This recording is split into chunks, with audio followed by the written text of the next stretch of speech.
don't see it. Ah! Aha! Aha! Yeah! Aha! Ha ha! I'm live again. Saw another fighter. All right, chat. Can you guys hear me out in YouTube land? And can you hear the Discord people in Discord YouTube people. land? Hello, Discord people. So YouTube has not been the same since Nathan left. Yeah, that's true. And you know, there's just this great gap in YouTube right now. And it's sad. You know, it truly is. It's sad. And it hurts. It hurts deep down. Yeah, I shed a tear. Yep. All right. So I'm getting readings on System Audio and Blue Yeti. 5x5 is what they're saying. All right. Yeah. So let's go back and listen to this everything's silliness again. Before we do that, let's go ahead and have the Discord people say hello. I'm gonna see if I can bring them on up here for a sec. And no, I can't. But we can hear you on YouTube, Bob. I know. I was just checking. You've always you been can able hear to us. hear me on YouTube. No, you can hear us. I heard Hunter on YouTube. Yep. Well, these are the YouTube gang right here. We've got Glass Monster is streaming this for the benefit of the YouTube people. We've got Socialist Worker Drone from Norway. Glass Monster, of course, that would be me. Joe Whip from Philadelphia. And then we have Harley and Ulf. Why don't you guys say hi? I don't think I've run into you guys before, so why don't you go ahead and say hey. Say hey to the YouTube audience. Yeah, hi. My name is Olaf. I'm from Austria. Yeah, hi. Austria, cool. Yeah. We got out of Scandinavia for a change. Well, I'm bringing you back to Scandinavia. My name is Harley and I'm from Estonia. Well, it's Estonia. not definitely Scandinavia, but close enough, like Northern Europe. Yeah, yeah, wanna be okay. So, Scandinavian. cool. Well, welcome, guys. Welcome, welcome. It's only a matter of time. It's only a matter of time. That's right. It'll all be Austria and Scandinavia and Estonia again. Or Now- it'll be Russia again. I'm sorry for you, Harley. You should have been from Canada, so I feel sorry for you. Yeah, You know, Glass I'm is, actually of course, from Eastern Canada out in Atlantic time. I'm So actually he's a halfway newfie. there. I'm actually halfway there because I'm actually living in Ireland, so it's quite much closer to Canada than Estonia. All righty. Keep walking if you have. All right. So basically, what we had with this. Let me go ahead and bring the Motley Crew back out of here again, so that I can see what I'm doing. All right. So basically, what we have here is this is the Flat Earth Institute of Science, and they've been talking somewhat about this impact crater. I believe it's in Arizona. Is where Meteor Crater is. Is that right, Joe? Joe. I don't know. Yes, It's- No. Yes, is it in Arizona or New Mexico? It's in Arizona. Arizona, okay. I have trouble telling the two apart. They're both kind of like dry and cold at times. So, it's out in Arizona. And the question that was raised by the Flat Earth Institute of Science, who's trying to desperately to find a way to disprove or call into question the asteroid strike extinction of dinosaurs 65 million years ago. They're trying to say, well, okay, well, look at this supposed asteroid strike or meteor impact. Where's the meteor? Did it like explode or melt away or dissolve or something? Was it made out of ice? Well, yeah, when a meteor hits the ground at 12 miles a second, it tends to vaporize and explode. Sometimes they don't even make it to the ground before they explode. We've seen numerous examples of this in your favorite university, which of course is YouTube. All you have to do is put in meteor over Russia, and you'll see one that actually is a large meteor that explodes. And they did manage to find a little chunk of it, but it detonated in the air. Injured quite a few people in Russia, as a matter of fact. It was a pretty devastating thing. And then there's the Tunguska event back in the early 1900s as well. And they still haven't found a meteor from that one yet. That's what it was. So, now Joe brought up the fact that, no, there's not a meteor sitting in the bottom of the pit. There are chunks of meteor and shock quartz scattered for miles in every direction. but you don't always necessarily find a meteor in a meteor crater. It's like saying, well, I can't find the electrical connections from the nuclear weapon that was tested at Trinity, the Trinity blast. So therefore, the Trinity blast wasn't a nuclear weapon because I can't seem to find the casing of the bomb. That's ridiculous. Now, let's go ahead and have a listen to what they have to say. Does the panel have anything else to add before we go on to the... I just wonder if they think that the meteor, hitting the Earth actually would be like a stone sitting on top of the Earth, like in the cartoons. Is that what I expect to find? Well, apparently from what they're saying, from his objection, he seems to think that for some reason you look in the bottom of the meteor crater and there's going to be a little rock that looks like the moon down there, probably glowing some weird color and making a strange sound. That's not the way meteors reason work. they got that. The reason they got that is because the guy that bought the property thought it was a meteor crater and not something volcanic, and they actually mined it for years trying to find a meteor because he thought it was going to be worth a fortune.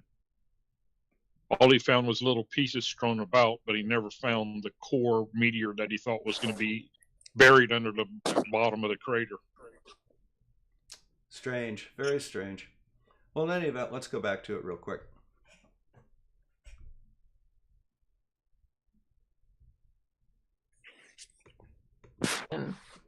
Here the book claims this is a meteor crater in the northern Arizona desert. Now, if this is a meteor crater, my question for the authors here is, where's the meteor? It all seems to have vaporized on impact. Was it made of ice or something? And where's all the splash damage? I don't see any smaller craters around this one anywhere. This kind of reminds me of the argument about whether all the craters on the moon were caused by meteors or not.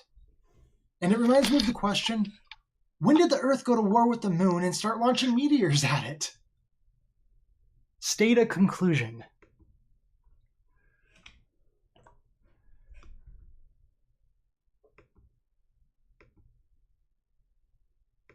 Does anyone have clue one where this idea of the Earth launching meteors at the moon came from?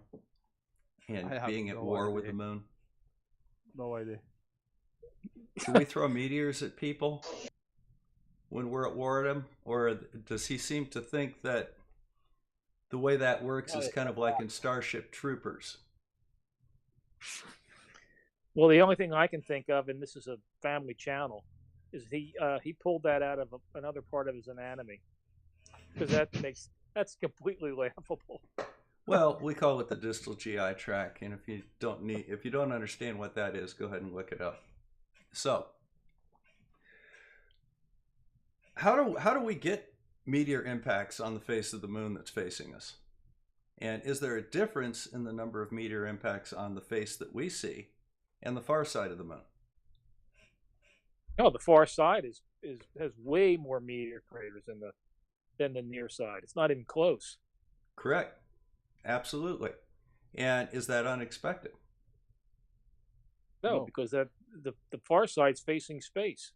Yeah. The near side's facing us. Yeah. So how would you get a meteor crater on the near side if we're in the way? Well, Because it's 250,000 miles away. Miles away. There's a lot of angles that you can come in at that don't involve hitting the Earth, and occasionally it does hit the Earth. Ask the dinosaurs 65 million years ago. And of course, also not always the same face of the moon faces us. Like every time, it librates a bit. Yeah, it librates a bit. That gives us, instead of seeing 50% of the moon, we see 59% of the near side of the moon because of the librations as the thing wobbles around in its orbit a little bit. I'll have a video on that when I do my moon series this coming year. One of the videos I want to do is on the librations of the moon. But well, I don't know if this guy covers it, but the crater in Arizona is big. Yeah. But it pales in comparison to the one in the Yucatan, which is many orders of magnitude larger than the one in Arizona. Well, as I recall, meteor crater in Arizona resulted from a meteor that was around, or an asteroid that was around 100 yards or so in diameter. The one in Yucatan was 6 miles in diameter. Big difference. Tiny difference. Tiny Yeah. difference. And by the way, remember, energy equals mass times the speed of light. When you convert that mass to energy, like in nuclear weapons or an exploding meteor, the mass doesn't do very well. All right, the mass kind of gets scattered a bit. So, let's see now. We've got 48 people right now out in YouTube land. Is the audio coming across well for everybody out there? Are you hearing both sides of the conversation? Things working a little better now? I want to make sure this is an enjoyable experience for everyone. Yes, it is working because I'm listening to the YouTube. Excellent. Thank you very much, Glass. I Just on the ball. appreciate it. And everything's coming across fine. So I'm going to go ahead and switch back over, and we're going to finish this up here. After many experiments and observations, scientists generally reach conclusions regarding the correctness of the hypothesis being considered. Depending on how well the hypothesis fits the known facts, it may be accepted as stated, altered slightly, or discarded altogether. The fossil evidence for the meteorite impact hypothesis does not prove that a meteorite was responsible for the extinction of the dinosaurs. I've got to agree with them there. The evidence does show, however, that an abnormally high amount of meteorite dust reached the Earth at that time. What evidence? They didn't show us any. Thus, until new evidence is found or a better hypothesis is proposed, the meteorite impact hypothesis serves as one possible explanation of why the dinosaurs disappeared. I think it's interesting how the fossilization process requires the animals to get buried in mud, but the book doesn't point to getting buried in mud as the cause of death. Well, that concludes lesson 1.2. Although let's not forget.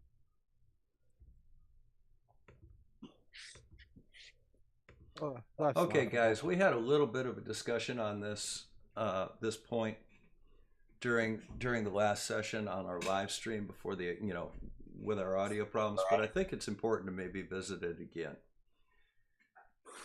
How do fossils form? And does every animal that dies become a fossil? No. No. No. All right. So let's Very look at small crickets. percentage. Let's look at crickets. Now, in order for a cricket to become fossilized, certain conditions have to occur. First, the animal has to die, and it has to be covered by mud before it has a chance to decompose. And then minerals from that mud need to infuse the body of that cricket and eventually replace the soft tissues with rock. Am I correct in assuming that that's the way that fossils form? Basically, yeah. Yes. I mean, and more the, or less. And we can and have the cricket other... also. The cricket also has to avoid being eaten by something else before it fossilizes. Yeah, it's got to be intact. Now, the other thing is there's other strange ways that bodies are preserved too. For example, they could be mummified. And there's a very specific set of conditions that would result in a body being mummified. They can do that in dry, cold conditions. They can do it in Scandinavia, where we have a number of guests today. They actually had some people that were in peat bogs that basically their soft tissues were literally tanned by the acids in the peat bog, and the anaerobic environment prevented the bodies from breaking down. And these guys, look relatively intact. They almost look like they're asleep. The famous leather mummies. The famous leather mummies, exactly. And, so these are, I think that we can all agree, and a cricket could get trapped in amber, as Glenn Collins mentions. We can all agree that these things can happen. And we can also agree that they don't happen all the time. So what is the chance of a cricket being mummified or trapped in amber or being found intact in a peat bog or a glacier or something? Okay, say it's 1 in a billion. How many crickets die every year? 4 or 5 billion? You know, there's a lot of crickets out there. Now, most of them just decompose or get eaten or used as fish bait. But maybe once or twice a year, we'll get a little cricket mummy, or a little cricket and some amber, or a little cricket fossil that will begin to form. You do this over millions and millions of years, you're going to find a lot of these things. They're a tiny, tiny, tiny fraction of a percent of the total number of critters that die. And it's not related to how they died. It's related to how they were covered and buried. So what is this point that he's making that we don't know the cause of death for that freaking lizard up there? Who cares what the cause of death was? The bottom line is it was fossilized, and there's the fossil. Why is he bringing this distinction up, do you think, panel? To cast out. Yeah, to cast out. Cast out. Correct. It's the Riley School of Legal Science. You just have to put some shred of doubt in somebody's mind, and if they don't know how a fossil's formed, it might even make sense to them. They may think it's a reasonable position. Well, what I don't understand is, how thick would this book have to be if they had citation for everything they mentioned in this book? It would be immense. Well, the question is the citation necessary? No. For the lesson that is being taught by the book to 9th graders? All right. Does it really matter what the specs on the machine they used to do the carbon dating was? Absolutely not. Or the name of the individual that dug up, what's the name of the grad student that dug up the fossil? Does that matter? Does it change the fact it's still a fossil and the site's recorded, and if you need to, you can go to the primary source documents? But, these guys are free like everyone else to actually go and do some research into what happened and who did what. Especially now that we have the internet, it's the easiest time in, ever to find information about this. Exactly. But they debunked themselves if they did it. Now, that's the other thing that I really don't like about the flat earth, and a flaw in their scientific reasoning. All right? He's raising the question, what's the name of the individual that made this determination, discovered the iridium layer? Okay? Is it relevant to the textbook? No. Is it available to you on the internet? You're damn right it is. Go Google it. As a matter of fact, let's go see. Luis Alvarez did it. Well, discovered it. Let's just do it. All right.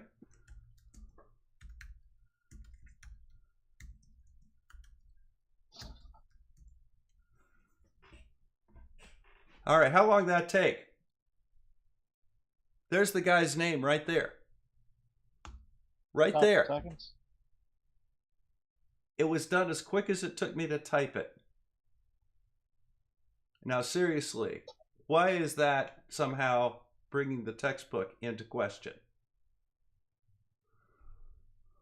All right. Right there, you can learn more about it. All right. There it is.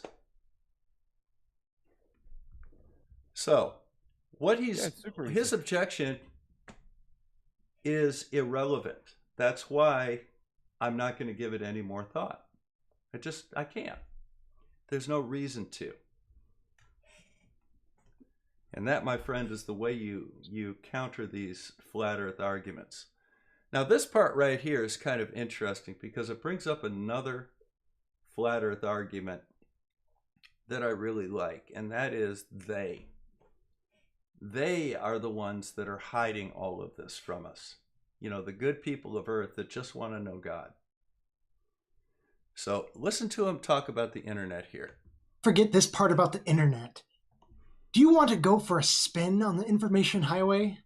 Do you want to venture to cyberspace and surf the You net? realize that Then for us take a on trek on the Discord, internet, never a came through. powerful information system that brings the electronic frontier to your doorstep. The internet began as an experimental computer network created by the United States Department of Defense during the Cold War. Its purpose was to safeguard scientific and military research in the event of a nuclear attack. If one or two computing centers were lost, the remaining sites in the network would continue to process and communicate vital data. Today, the backbone of the internet consists of millions of host computers worldwide. At least 300 million computer users access these internet computers using ordinary phone lines or cable TV lines. Once connected, they are able to send and retrieve information around the world with just a few keystrokes or mouse clicks. Access to so much information makes the internet an exciting place for scientific research. From online photographs of earthquake damage to space shuttle experiments displayed in real time. Look like you're in a studio, maybe in Omaha, Nebraska or something. The shot is so clear. Is this a hoax? Are you really in space still? I don't know. We're going to have to do something for you. I know. Oh, yeah, I can do that. Watch this. Is this a hoax? Are you really in space still? Watch the music, it may be copyrighted. The information on the internet is extremely current. Much of this information is difficult or impossible to find elsewhere. Yeah, I don't think I would have the views I have today were it not for the internet. The internet also makes scientific collaboration easier than ever before. That's what we do on our debate board. You should come check it out if you haven't seen it yet. For the cost of an internet subscription, anyone can quickly share research with an international audience. Various discussion groups and electronic email services help scientists stay informed about new discoveries and make valuable contacts with other professionals in their field. All right, we're going to go ahead and end that real quick. Yeah, that little bit of music, it might be. I'll probably end up taking that out. If they give me a little bit of a hit on it, I can just have that trimmed right out. Now, there's a couple of things that are important here. First of all, he's talking about the internet from 2002, which is when the textbook was written. You know, that was back in the day. You know, the first time I ever used the internet, I actually had to call up Western Michigan University on a telephone and take my landline telephone and put it in a cradle. And, you know, the 300 baud modems that we had were kind of like fast typing. You couldn't do anything like this. But there's a problem. Well, the internet was not only designed to safeguard data, the internet was also designed to promote communication between universities, and the initial sites of the internet were in universities. If you wanted to hook into the internet and you were UCLA or something, that's fine. You could do it. Yeah, you know, you could hook into the internet at another university, but you had to allow 2 other universities to hook into your internet. That's the way they built the network. And it was a very nice way for scientists to actually share data and collaborate throughout the world. You know, look at our panel today. We've got Scandinavia, we've got Austria, we've got Canada, we've got the United States. Occasionally we get Australia, you know, depending on the time of day. So we can bring people together for a lot of different reasons. You can also find somebody that believes any silly theory that you wish to promote. If you have, you know, if you think that Hollywood actresses are shape-shifting lizard people, you can find a community that wants to spend hours talking about shape-shifting lizard people. Flat Earth is another of these marginal things that gets put out, and on the internet you can find people that actually want to pay attention to the flat Earth.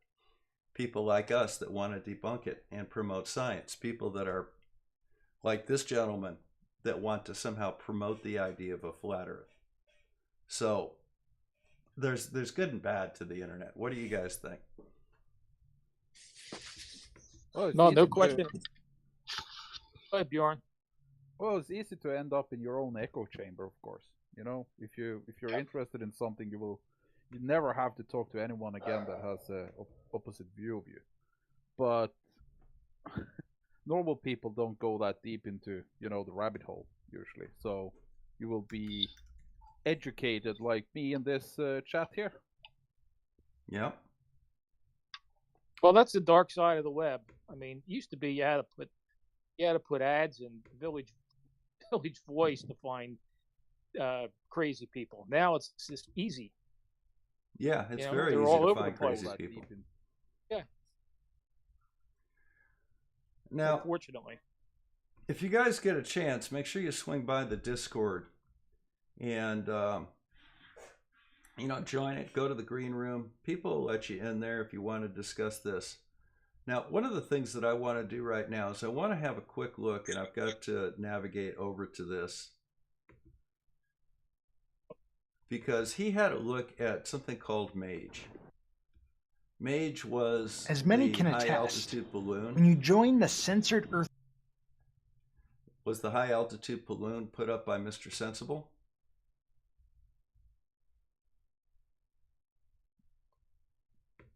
And I want to go ahead and let me just pull this up real quick. I want, you know, we talked a little bit about his techniques for analyzing data, and I want to give a very good example of that right now.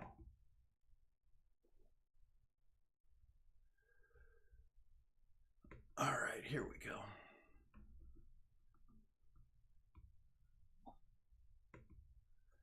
Now this is Kyle's take on the M.A.G.E experiment. Let me go pull this up. Let me go ahead and get rid of me. Now, Kyle very astutely. Get rid of Bob. He's quite useful. What? Don't get rid of Bob. He's useful. He knows stuff. Yeah. Well, I drink and I know things.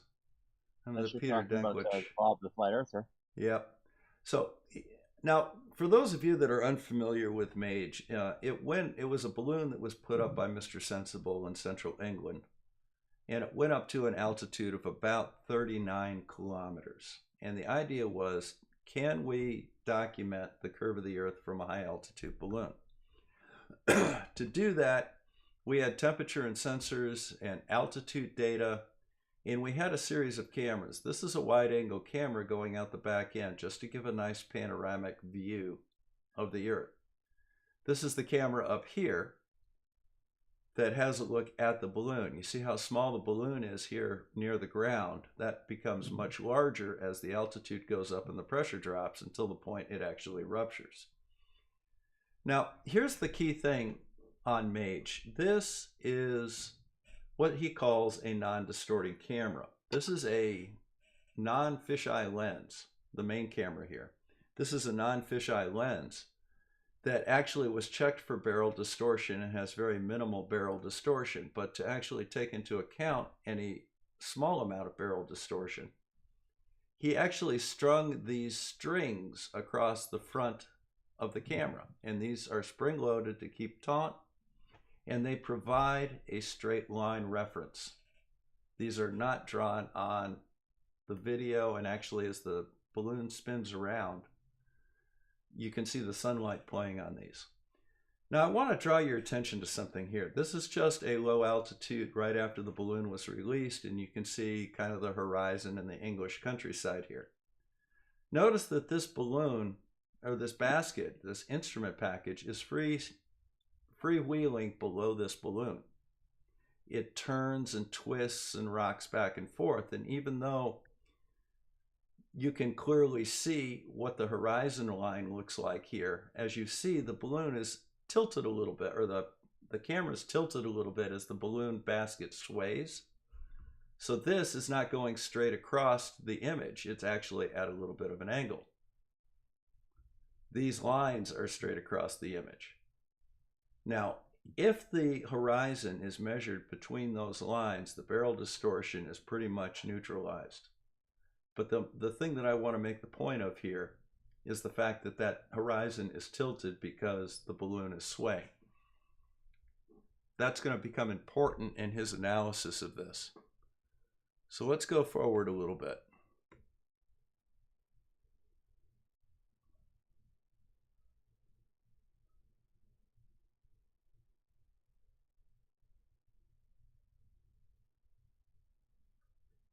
Here he's talking about the barrel distortion, etc. Now right in here is when things start getting interesting, and I'm going to let this part play. Taken from 3,300 meters. Here I have taken a straight line across the horizon, and it looks pretty flat. Let's take another shot from a higher altitude and see if that changes. Ooh, just a little over 11,000 meters now.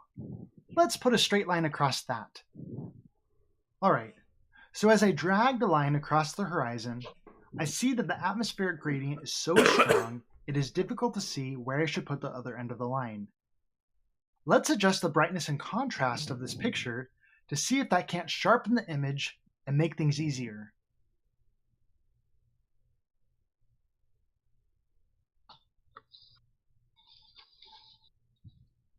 Trying everything you can possibly do to make it as difficult to see the curve as possible. I don't even have to draw a straight line across this. I fully acknowledge that I can see some curvature. Now my question is this the curvature of the Earth that we are looking at?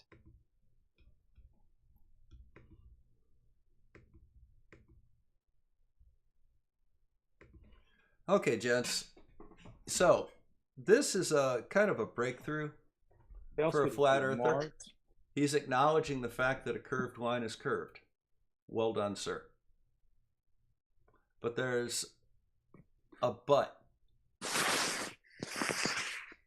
So, what do you think he's going to do? Any of you guys seen this before? What do you think he's going to do to try and prove that's not Earth curve? Blame it on the lens, I guess. Okay, you can blame it on the lens. You claim it's the atmosphere refraction or something like that.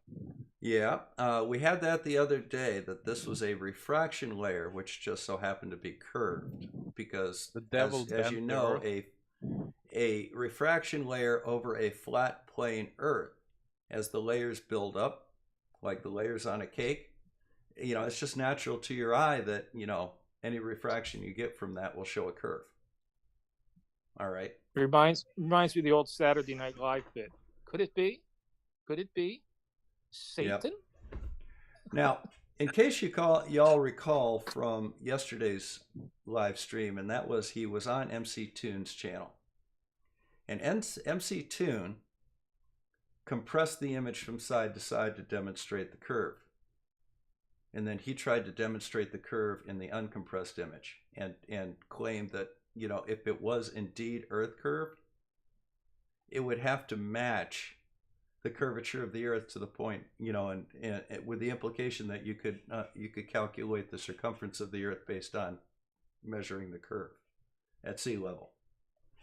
So let's go let this develop a little bit, because it's really fascinating what he does now, and let's see if we can. You just shout out when you see the major mistake that he makes.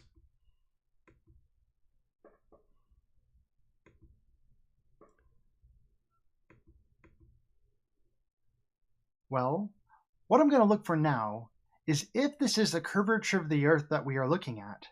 I expect it to have about the same amount of curvature all the way across. If the right side curves faster than the left side, that is where we're going to bump into some problems. Let's do MC Toon's scrunched horizon trick to check out the curvature of this.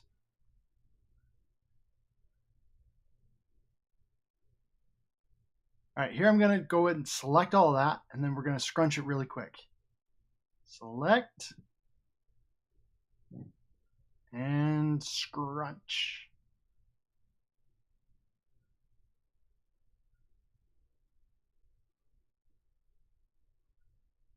Yeah, that right side definitely doesn't have the same amount of curvature as the left side does.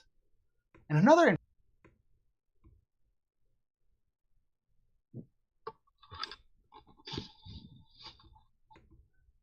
What's that got to do with the price of tea in Mexico?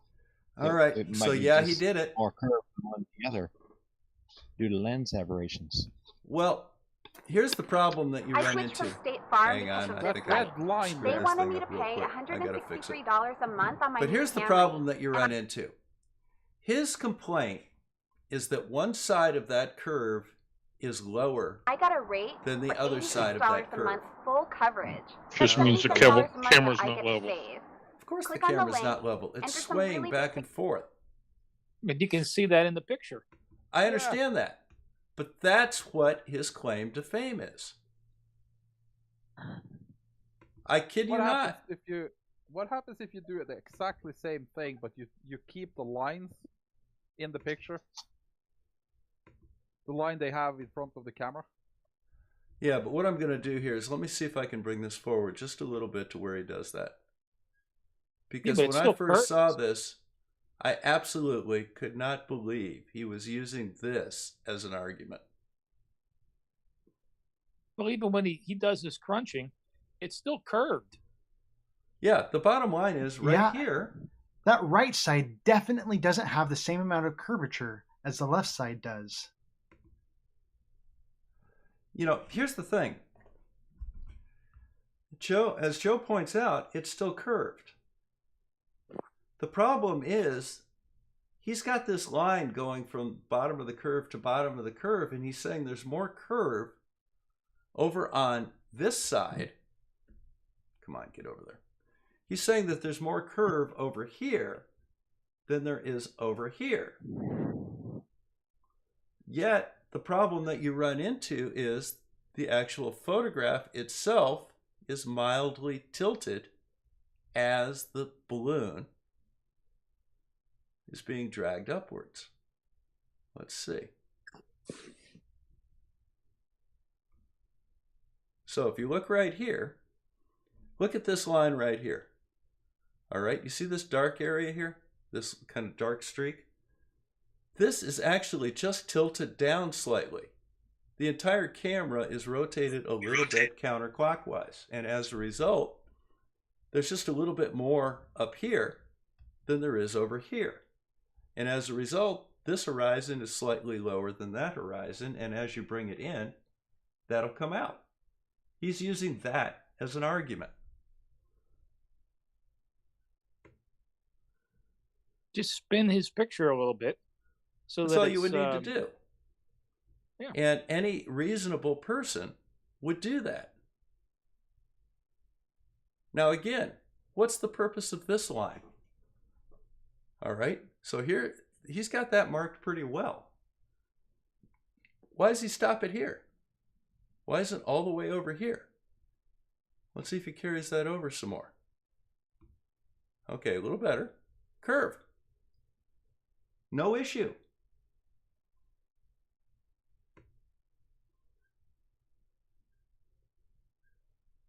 He's just cherry picking his data to fit his narrative. All right, right here again. You see how it's just curved down a little bit towards the right? Listen to his explanation. Yep. That's all it is. Let's listen to his explanation though.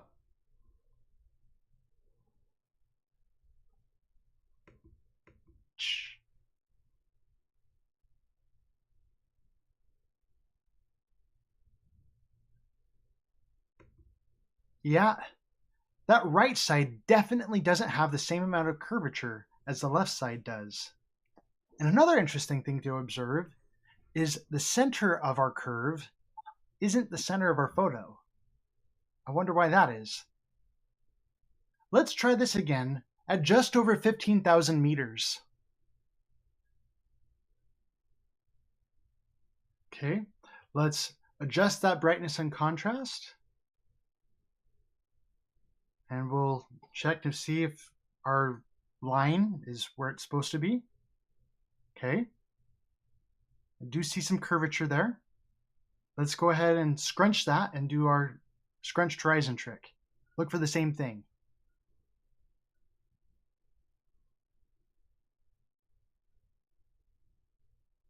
Scrunch. Huh. Well, that's interesting. We don't see the same amount of curvature as we did in the last picture. That right side looks a lot flatter than it used to. What's going on here? All right.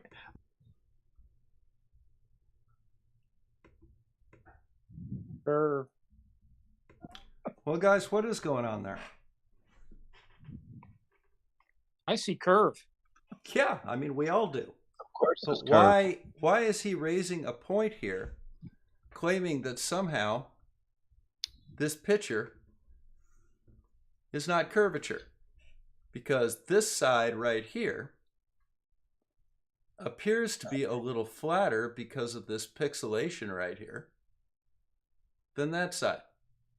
Once again, would the possibility of the camera being a little tilted as it swayed beneath the balloon ever enter his mind? I don't think so. If it did, he wouldn't admit it. All right, where's the curve over here?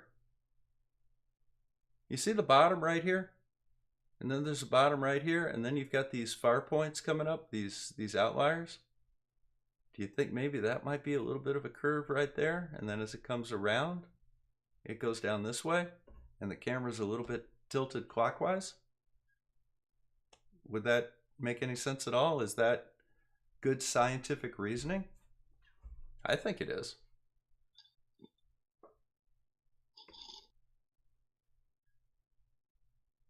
It's just bizarre, the level of contortion that they will go through to try and disprove Earth curve.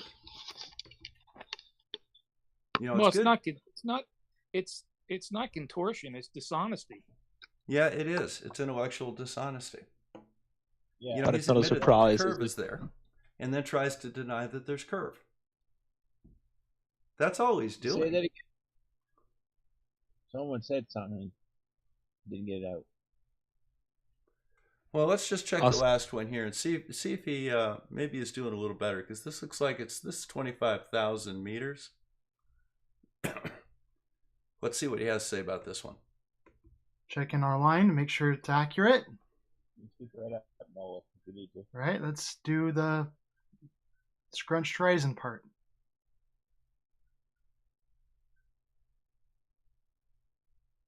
Scrunch.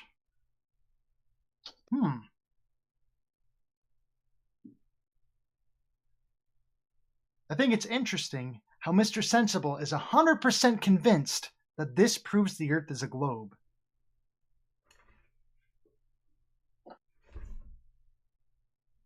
Here, let's put a line across that just because.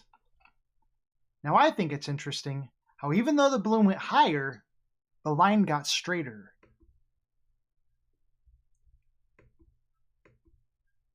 I'm sorry, I forgot to switch you guys over to audio on that. But basically, this is 25,000 meters, and he's claiming that that's a straight line now. Now, mind you, that wasn't even a whole field photograph. Let's go back and look at the original. Right there. So he just got a little bit of that photograph, and notice too, it's kind of high on this side. You know, let's see whether or not maybe you can find some more obscure frames out of this video. Okay, so right here doesn't look too bad. Why is there a sudden gap right here? Why isn't this carried out a little further? So it's a little narrower to begin with, which will reduce the amount of curve that you see. But what does this particular one finding mean? Anybody? Does this invalidate all the other findings? Nope. Not at all. Okay. No, it just looks like the images. He tilted even more than the other ones were. Yeah. Now, does one image, you know, if you have 10 images and one of the images is a little bit questionable, but the other 9 are very clearly curved, does that somehow invalidate the other 9 images because you got one that doesn't show a curve very well? I don't think it No, does. not at all. I think it's No. part of the error bar of your measurement. The I other think thing, outliers should be tossed out. well, the question is how would you determine it's a true outlier and not actually, you know, a black swan, for example. Can I use an analogy? Can you do what? If you bought 10, an analogy. Okay. If I bought 10 10-watt LED bulbs, 3 of them tested 10 watts, 3 of them tested 9 watts, 1 tested 10.5 watts, and the others tested 10.75 watts. Would you throw them out and say that it's all false because it's supposed to be 10 watts? I wouldn't think so, no. But then again, it would never occur to me to test an LED bulb for actual wattage. You know, to be honest with you. I mean, it either goes on when I turn it on or it doesn't. Right. No one ever stops to actually check them. I've done it. And it's surprising how much they vary. It's 10% either way a lot of times. Yep. Yep. The only thing that would happen if you were a scientist that you would go back and, you know, redo your data to see that it actually was just one outlier, and maybe take some more measurements if you had to. Well, there's a thing called a P factor. When we're, you know, the P factor when we're dealing with, you know, doing medical analysis, for example. How many tests do you have to do in order to have your results be significant? All right, that's a question that everybody has to ask. Is 10 tests enough, or is it 100 or 1,000? How many tests do you have to do to have meaningful results?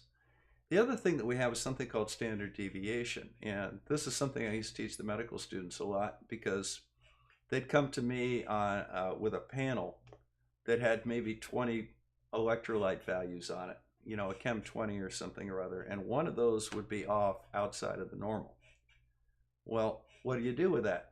Well, first of all, is the person sick? No. I mean, it was just a routine test, but I got this weird number. What do you think? Well, is there any indication that it could be real? Does he have anything else going on with him? Or any other lab values that would suggest that this is actually a significant finding? Well, no. It's just, you know, a fascinoma, we call it.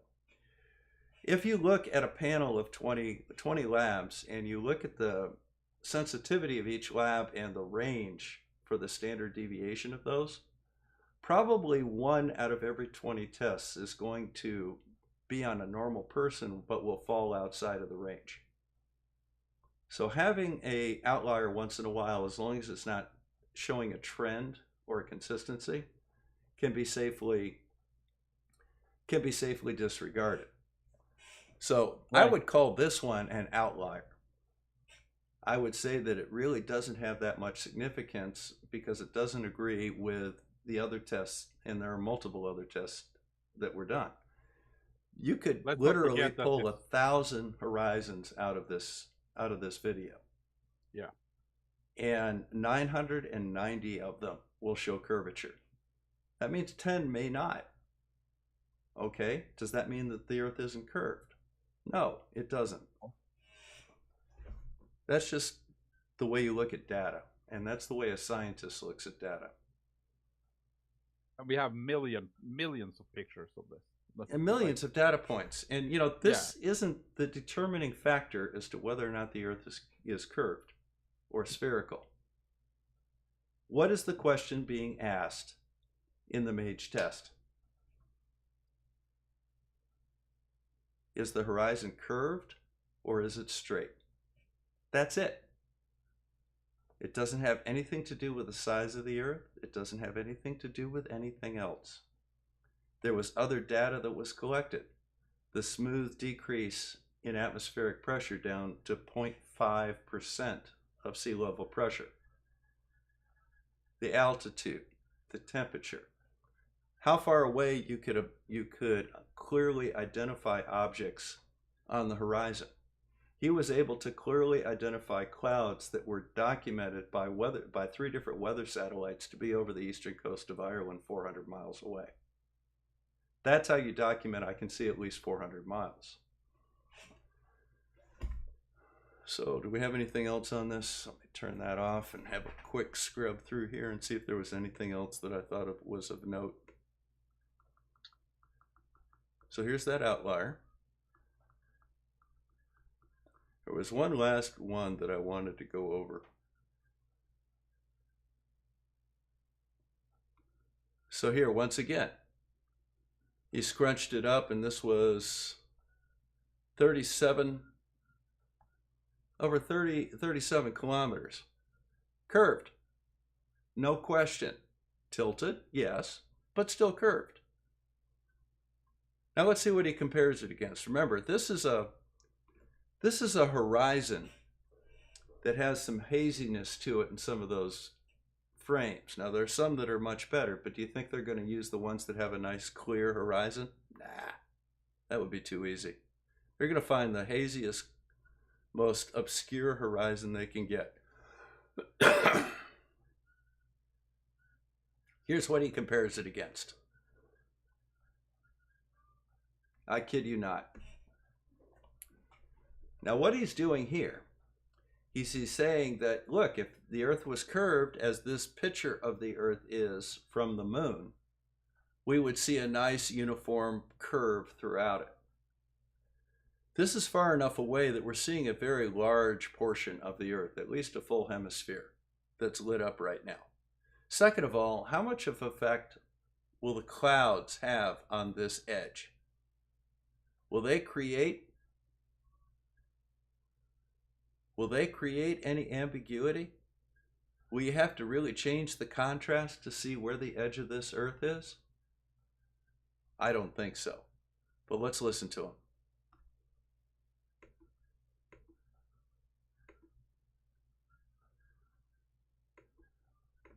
Picture of the Earth supposedly taken from space. Here I'm selecting the photo. Now please notice how, as I rotate the photo, the center of the curve always remains about the center of the curve. Yeah. So?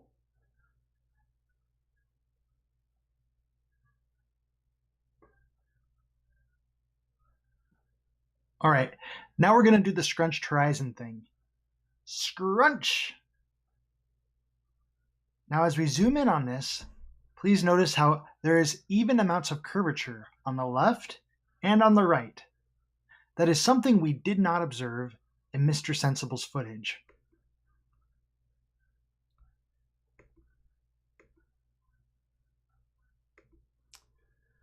Well. Yeah. That was.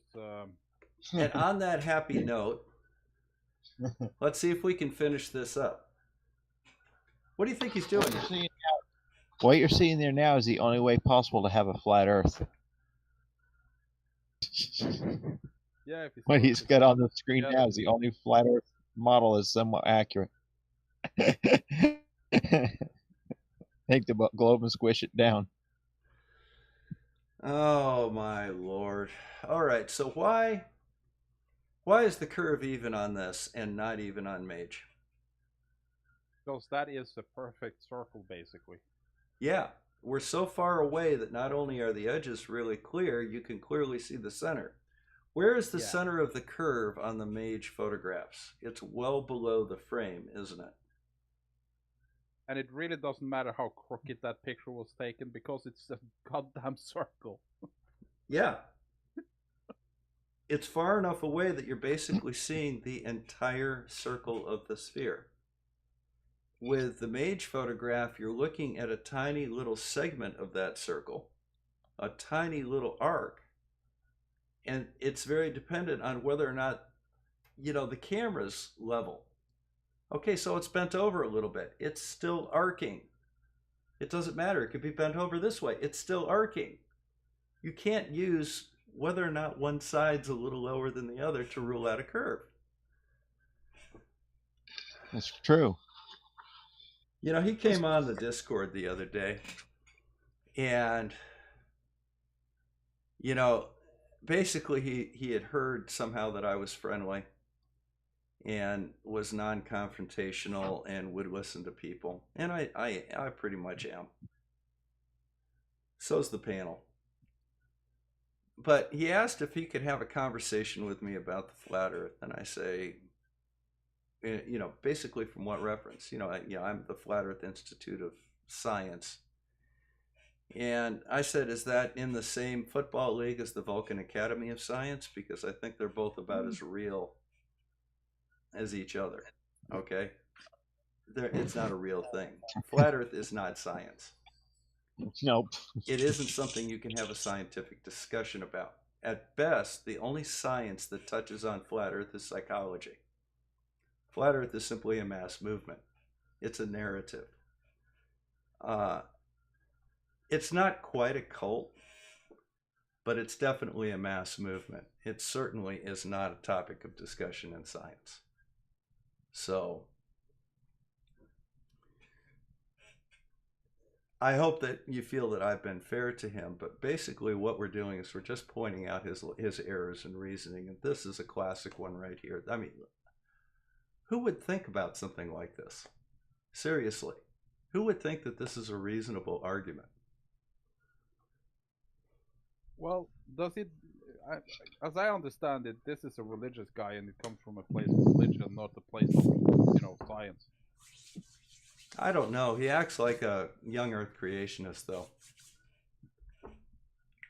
Yeah.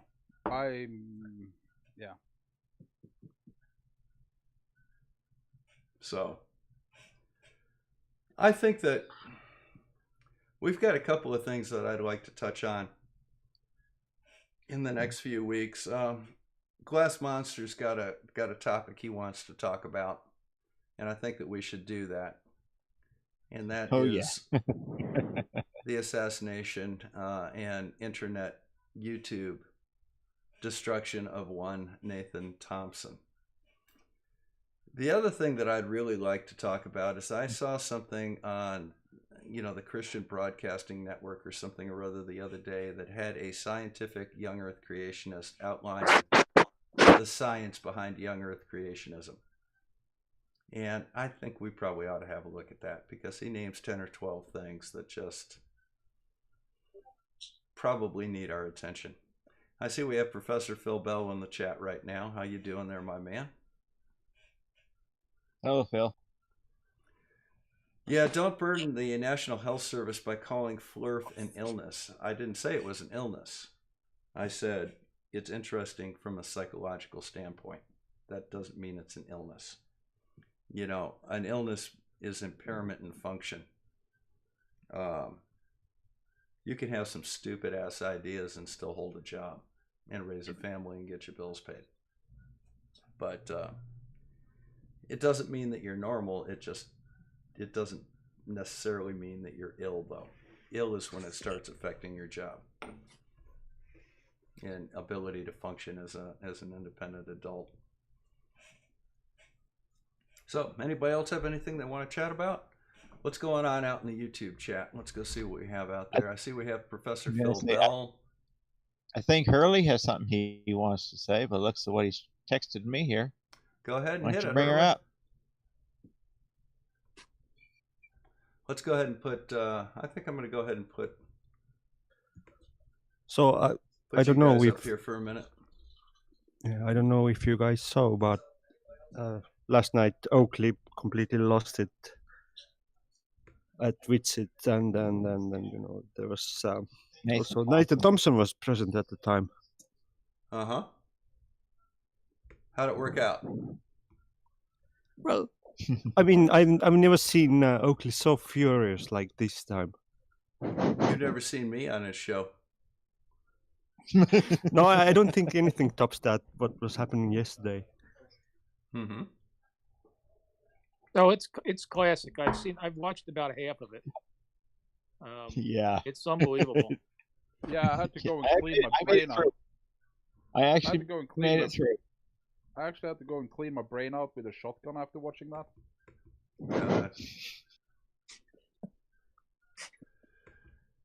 You know, there's always going to be somebody like that around. And You know, it's fun to watch them melt down, especially if they melt down on a fellow flat earther. That's yeah, they just- turn on each other on a dime. Oh yeah. Actually, Bob, do you know that Anthony Riley was kind of interested in debating you or something like that? Anthony Riley? Yeah, I actually watched the stream and I saw where actually he was saying that he would be willing to come debate you on the platform of your choosing because he's so confident in whatever he's going to say. Well, he's more than welcome to come here. We'll treat him very well. We'll treat him with respect. And, you know, personally, I think that he probably ought to bring some help so he can bring 2 other people to assist him. You know, that's kind of to get him to the level that, you know, at least he'll have enough resources to be able to, you know, answer some very basic questions. Of course, Riley's scared of me. He should be. But quite frankly, he's more than welcome to come. And he can bring 2 friends for moral support, and I'll take him 3-on-1. So if he wants to bring Oakley and Huey with him, I'll take on all 3 of them. If you bring on more than one, it's just going to be a screaming match after 5 seconds. Then we have to kick them, and they're going to cry in a corner saying "fall." Well, no, because I'm going to use you as the moderator, Bjorn, and you will have the voice of God in the debate. If you say be quiet, we are all going to be quiet and hear what you have to say. I actually think Riley can easily be polite if he wants to. More than welcome to come. I don't mind moderating that. We'll have him stop by if you'd like to just chat. That storm. I was more thinking about the other 2 guys that you mentioned. Yeah. Well, have Riley stop by if he'd like to come by. He's more than welcome. He'll be treated with respect. We'll bring him in and have a nice conversation. I don't debate the flat earth because I don't debate facts. And flat earth is contrary to facts. But if he wants to have a discussion about flat earth, I'm more than happy to do that. How's that sound? I'll get my popcorn ready. Yep. Well, you said that you heard that from him. Why don't you invite him to come over on Sunday? Just let me pick up some more oven mitts. I'm going to require them. Nah. You know, I've seen Riley actually behave himself in a discussion.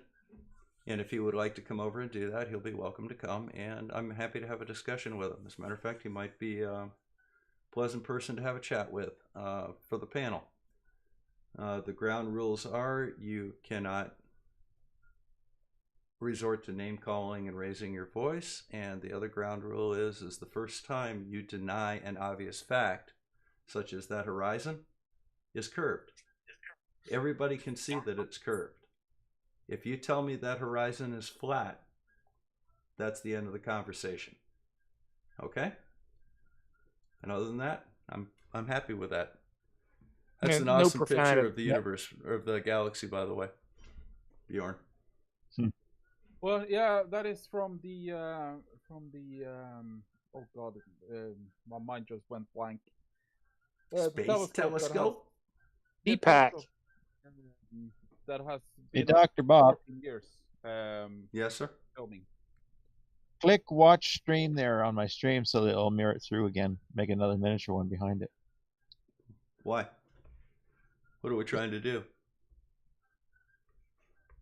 Hang on. So it'll step down in farther and farther.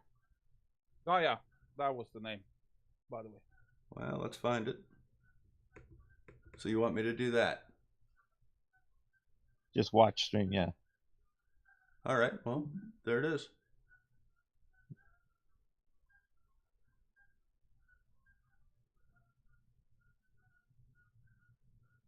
So you're making a house of mirrors for me?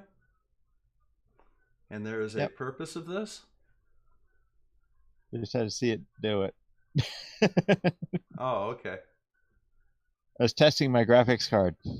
Oh, okay. Well, that pushes the daylights out of my graphics card when you do that, which is good. Means it's going to work good. All right. So what do we have up here in the YouTube chat? Let's see. No super chats, no new members. If you want to, there's the Patreon that you can help me out with the telescope equipment. Got $3,500 to get. I'm putting the first 1,500 out myself. If you want to help, you're more than welcome to. We'll list you on the Patreons, and you can actually donate in the name of your favorite flat earther. For $25 a month, you can get one of the Nathans. For $50, you can have Eric Dubay. You can make your donation in honor of Eric Dubay. Now, does anybody have any chat or any information that they want to put out, or any questions they want to ask in the stream? Here is the Discord. You're welcome to come on over there. Hit those like and subscribe buttons. I'm feeling a little, I'm feeling an acute lack of love when it comes to subscribers lately. We've been doing more of these live streams, and I know that at the end of the year, YouTube goes through and gleans out all of the gleams out all of the dead accounts and things like that. But it still hurts to see your account, your subscriber count go down by 200. So if you're not subscribed to this channel, hit that little subscribe button real quick. Make me feel a little better. It is Christmas. But other than that, I don't think we have anything else to do. All right, do we have anything here? There's the Bob the Science Guy store. If you want to get the coolest face masks and mugs on the internet, that's where you go look. And other than that, we're all done. There's the Discord. I'm going to go ahead and end this live stream. And we're going to head over to Discord for a while if you guys want to chat. Just go to the 24-hour chat room. You should be able to get in there. If you have any problems, just go to the green room and one of the guys will bring you in. So, Merry Christmas to everybody. Happy holidays. Thank you again for stopping by.